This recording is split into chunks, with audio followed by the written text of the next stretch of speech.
Hi everyone! I'm here at the food court of SM Megamall in Mandaluyong City, Metro Manila. It's 5:11 in the afternoon, the 22nd of February 2020.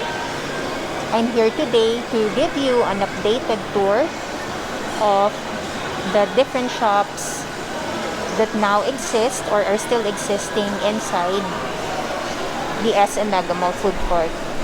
Let's go!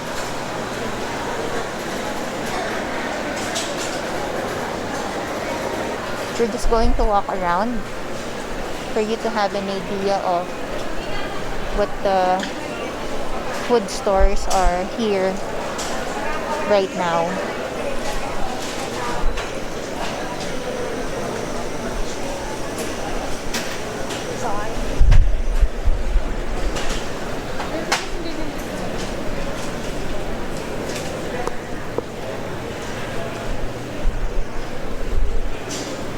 So I will just walk you through each store.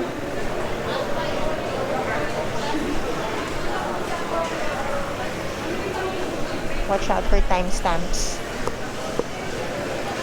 for your quick and easy reference in case you want to go back and find a particular food store quickly. Here's Baliwag. Lechon Manok. And a ramen store, Cebu Fiesta, which is also an old-timer. So along this aisle are shops catering to Filipino cuisine, and among the old-timers too. Except maybe for chins, I'm not sure. But yeah, I don't think I've seen them before. Then another ramen kiosk. And Sisig Hooray also has been here for a long time. This one is new. Laparillada. That's hard. It's hard to pronounce, and Kipp's chicken is not so new. Mr. Kimbap is also not so new. Definitely not just Lechon. So Razons of Guagua has been here for a long time now, and Reyes Barbecue. Yes, Lotto King Plus. Yep. And grilled chicken, which is one of my favorites, in fact, for their creative style of chicken meals. More airtime for my favorite shop. And then there's Davao Tuna Grill. Not so new as well. And this one, Oriental Seoul, is fairly new, as well as Inihaw and Pepa Wings, the last store at the corner. This is what the eating area looks like. There are literally hundreds of seats. Pre-pandemic, this used to be packed with people, especially on weekends, and that's no joke. After people have come from church at St. Francis Square, back when there was a Christ Commission Fellowship there, people would head over here for lunch, and this place would be full. So let's explore the other side. As we head over, there's Paron. As we head to the other side,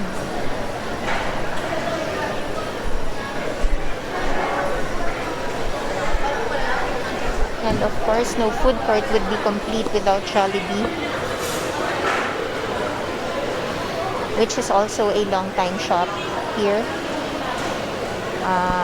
And then there's Waffle Time, not new as well.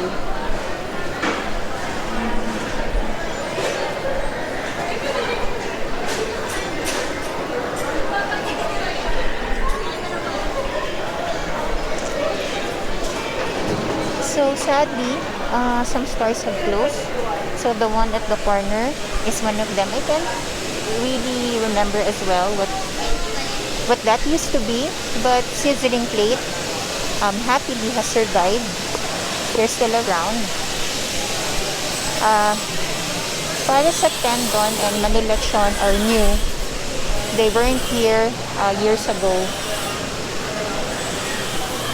So they've also replaced quite a few other food stores here. Okay. So this one is quickly. They were among the original milk tea shops in the country. A lot of people.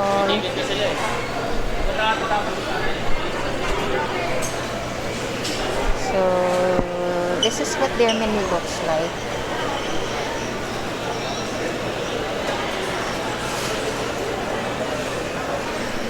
But yeah, they're similar. Their products are similar to that concept. More of like taro-based beverages.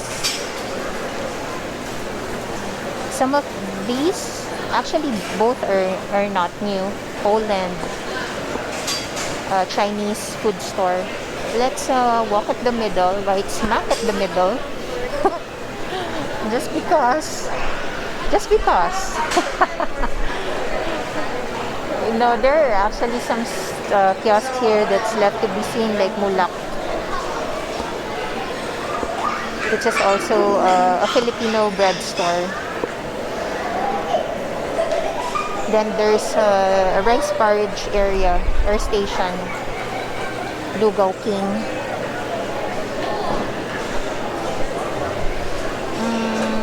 I don't know what this is. They're filling out. There seem to be application forms for the SM Foodcourt app. And okay, for a high cholesterol diet and fatty diet, this is where you go, Crackles. So all those crispy porky delight right here. Warning, this is not an endorsement. But yeah, if that's your thing, well, you'll find it here. Then there's a chismosa for fried cheese products. This is also new. And okay. So there's Buko ni Frutas, which is also a long time player in the local beverage industry. What I particularly like about them is that they hire people with disability or people with disabilities, such as hard of hearing individuals. I really applaud them for that.